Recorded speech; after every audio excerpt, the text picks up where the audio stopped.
وما تشاءون اور نہیں چاہتے ہیں آپ الا ان یشاء اللہ مگر وہی جو اللہ چاہے۔ پچھلی آیت کا آخر ہے فمن شاء اتخذ الی ربی سبیلا، پس جو چاہتا ہے اپنے رب کی طرف راستہ لے لے، یعنی ہدایت پر آ جائے۔ اس پچھلی آیت میں جو سمجھ آ رہی ہے بات وہ یہ ہے کہ ہم نے مومنین اور ابرار کے لیے نعمتیں ہی نعمتیں رکھی ہیں، اور ہم نے منکرین اور کافرین کے لیے عذاب ہی عذاب رکھا ہے۔ اب ہم نے ہدایت کو واضح کر دیا ہے، فمن شاء اتخذ الی ربی سبیلا، اس نتیجے کے بعد بھی جو چاہتا ہے اپنے رب کے پاس راستہ بنا لے، یعنی ہدایت پر آ جائے اور نعمتوں کا راستہ اپنا لے۔ اس سے پتہ چلتا ہے کہ انسان کے اختیار میں ہے کہ وہ ہدایت پر آ جائے۔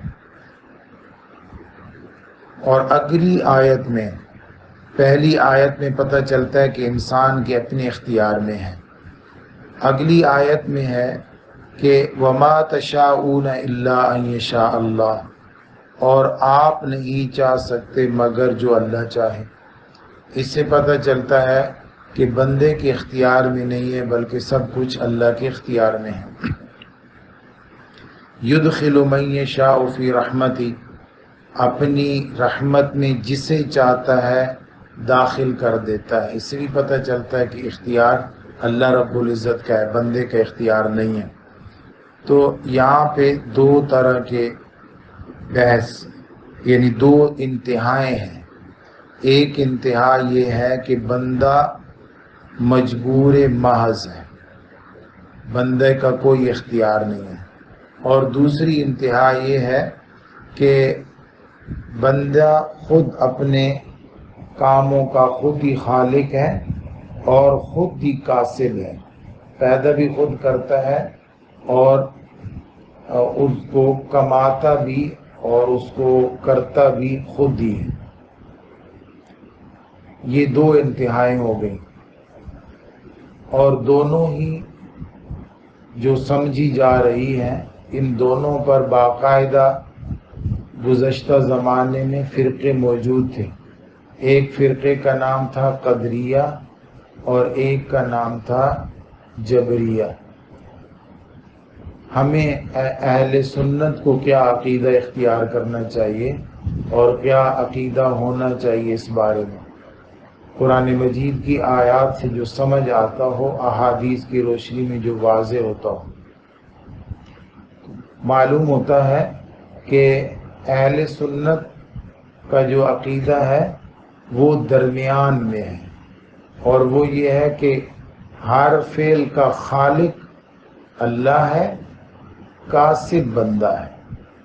ہر فعل کا خالق اللہ ہے اور کاسب بندہ ہے۔ انسان کماتا ہے اس فعل کو، اس کا خالق اور اس کا پیدا کرنے والا اللہ رب العزت ہے۔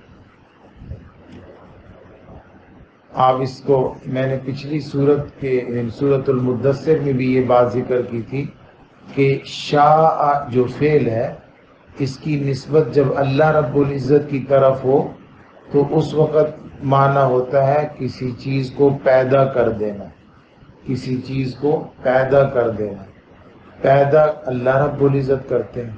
اور اسی شاء کی جب نسبت بندے کی طرف ہو تو اس وقت اس کا معنی ہوتا ہے کسی چیز کو پا لینا۔ اب پہلی آیت کے آخر میں فمن شاء اتخذ الی ربی سبیلا، جو چاہتا ہے اپنے رب کی طرف راستہ بنا لے، تو وہاں پہ بندے کا چاہنا جو ہے وہ راستہ پانا ہے، ہدایت کو پا لینا ہے۔ تو جو ہدایت کو پا لیتا ہے وہ اللہ رب العزت تک پہنچ جاتا ہے۔ اور دوسری آیت میں جو ہے وہ اس طرح فرمایا جا رہا ہے کہ وَمَا تَشَاءُونَ إِلَّا أَن يَشَاءَ اللَّهُ، بندہ اس وقت تک کسی چیز کو نہیں پا سکتا جب تک اللہ رب العزت اس چیز کو پیدا نہیں کر دیتے۔ پہلے اللہ رب العزت اس چیز کو پیدا فرماتے ہیں، تب بندہ اس چیز کو پا سکتا ہے۔ اور اس چیز کو ہم قرآن مجید میں جو پہلی آیت ہم نے نماز سے پہلے پڑھی تھی، وَمَا أَنْتُمْ بِمُعْجِزِينَ فِي الْأَرْضِ وَلَا فِي السَّمَاءِ، آپ آسمان و زمین میں اللہ کو عاجز نہیں کر سکتے، یعنی بندہ اپنے افعال کا خالق اور کاسب دونوں نہیں ہے۔ خالق اللہ ہے، کاسب بندہ ہے۔ اور قرآن مجید کی دوسری بھی بہت ساری آیات اس بارے میں ہیں، جیسے فَمَنْ شَاءَ فَلْيُؤْمِنْ وَمَنْ شَاءَ فَلْيَكْفُرْ، سورۃ الکہف کی آیت ہے۔ جو چاہے ایمان لے آئے اور جو چاہے کفر اختیار کرے، سورۃ الکہف کی آیت نمبر 29 ہے۔ فَمَنْ شَاءَ فَلْيُؤْمِنْ وَمَنْ شَاءَ فَلْيَكْفُرْ۔ تو اللہ رب العزت نے تخلیق فرما دیا ہے ایمان اور تخلیق فرما دیا ہے کفر۔ اب جو چاہے گا وہ ایمان کو کسب کرے اور جو چاہے وہ کفر کو کسب کرے، یعنی جو چاہتا ہے کفر کمائے اور جو چاہتا ہے وہ ایمان کمائے۔ ویسے بندہ کسی کام کو تب کر سکتا ہے کہ پہلے چاہے، اور چاہ تب سکتا ہے کہ جب اللہ رب العزت چاہے۔ تو اللہ رب العزت چاہے گا مطلب اللہ رب العزت اس کو کریٹ کرے، اور بندہ اس فعل کو تب حاصل کر سکتا ہے جب اس کو کرے، اگر وہ کرے نہیں تو وہ اس کو حاصل نہیں کر سکتا۔ تو دونوں کے درمیان فرق ہو گیا۔ اسی لیے قرآن مجید میں فرشتوں کے بارے میں ہے، اللہ رب العزت فرشتوں کا تذکرہ فرماتے ہیں، لا علم لنا الا ما علمتنا، ہمیں کسی چیز کا علم نہیں ہے مگر وہی جو آپ نے ہمیں دیا ہے۔ تو یہاں سے پتہ چلتا ہے کہ اگر فرشتوں کو کسی چیز کا علم دینا ممکن تھا تو پہلے اللہ رب العزت نے اس کو تخلیق فرمایا ہے۔ جیسے فرشتے چیزوں کے ذائقے کو نہیں جان سکتے کہ اس چیز کا ذائقہ کیا ہے، کیونکہ اللہ رب العزت نے چیزوں کے ذائقے چکھنے کو فرشتوں کے لیے تخلیق ہی نہیں فرمایا، لہذا فرشتے اس کو نہیں پا سکتے، نہیں حاصل کر سکتے۔ تو اللہ رب العزت پہلے تخلیق فرماتے ہیں، پھر جو ہے وہ کوئی اس کو کما سکتا ہے۔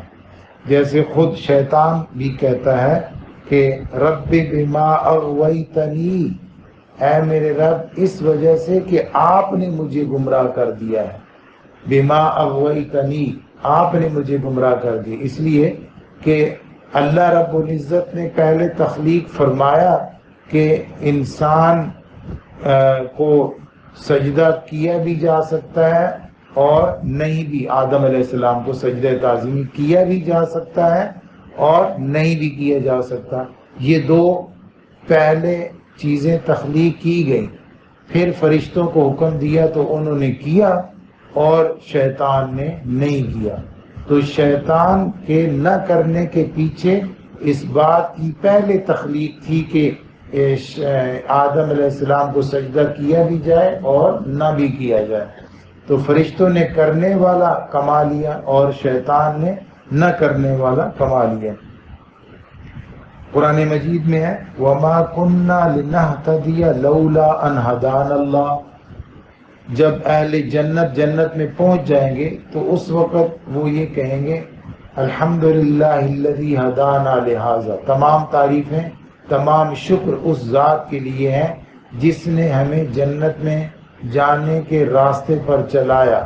وما كنا لنهتدي لولا ان هدانا اللہ، ہم اس راستے پر نہیں چل سکتے تھے جب تک اللہ رب العزت ہمیں نہ چلاتے، یعنی اللہ رب العزت کی تخلیق تھی جنت کے راستے پر ہمارا چلنا، تو ہم اس راستے پر چل پائے، یعنی ہم نے تب یہ کمایا۔ اور بھی بہت ساری آیات ہیں، ربنا غلبت علینا شقوتنا، اہل دوزخ یہ کہیں گے اے ہمارے رب ہم پر ہماری بدبختی غالب آ چکی تھی، ہم پر ہماری بدبختی غالب آ چکی تھی، یعنی ہم نے وَهَدَيْنَاهُ النَّجْدَيْنِ، اللہ رب العزت یہ فرماتے کہ ہم نے دونوں راستے بنا دیے، ہدایت کا بھی اور گمراہی کا بھی۔ تو وہ جو تخلیق تھی نا گمراہی کے راستے کی، وہ ہم پر غالب آ گئی، اس پر ہم چل پڑے، تو یہ اہل دوزخ کا قول ہوگا۔ تو معلوم ہوتا ہے کہ جو لوگ یہ کہتے ہیں کہ بندہ مجبور محض ہے، وہ بھی غلط کہتے ہیں۔ اصل میں اللہ رب العزت ہر چیز کا خالق ہے، بندہ اس کا قاصد ہوتا ہے، بندہ اس میں سے بہتر کو اختیار کر لیتا ہے اور غلط کو چھوڑ دیتا ہے، اور کبھی کبھی بندہ غلط کو اپنا لیتا ہے اور درست کو چھوڑ دیتا ہے۔ یہ بندے کا اپنا اکتساب اور اپنی کمائی ہوتی ہے، جس کی وجہ سے اس کو آخرت میں یا ریوارڈ ملتا ہے یا اس کی پکڑ ہوتی ہے۔ فرمایا یدخل من یشاء فی رحمتی، وہ جسے چاہتا ہے اپنی رحمت میں داخل فرما دیتا ہے۔ والظالمین، اور رہے ظالم، اعد لہم عذابا علیما، ہم نے ان کے لیے دردناک عذاب تیار کر رکھا ہے۔ اللہ رب ہمیں اس دردناک عذاب سے محفوظ فرمائے اور اپنی رحمت کی لپیٹ میں لے۔